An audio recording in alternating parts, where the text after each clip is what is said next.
In this video, you'll learn how to transfer Ethereum from Binance to your MetaMask wallet. This process involves a few key steps, starting with obtaining your MetaMask address and ending with confirming your withdrawal on Binance. Begin by opening the MetaMask application.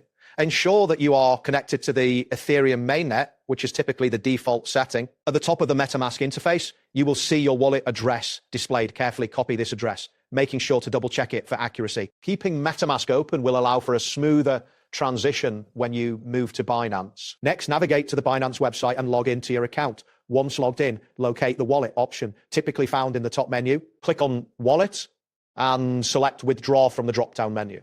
In the withdrawal section, choose Ethereum, often listed as ETH. In the recipient field, paste the MetaMask address you copied earlier.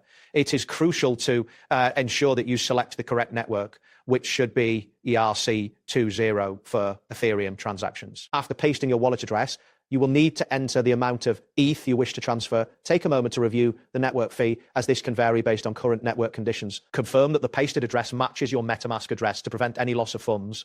Once you have verified all details are correct, proceed to complete the two-factor verification if it is enabled on your Binance account. Upon successful verification, confirm the withdrawal. Binance will process your request and you can track the transaction in your withdrawal history section. It is important to monitor this area as it will provide updates on the status of your transaction until it is completed. Depending on network congestion, this may take some time, so patience is essential. That concludes the tutorial on transferring ETH from Binance to MetaMask. Thanks for watching and see you in the next one.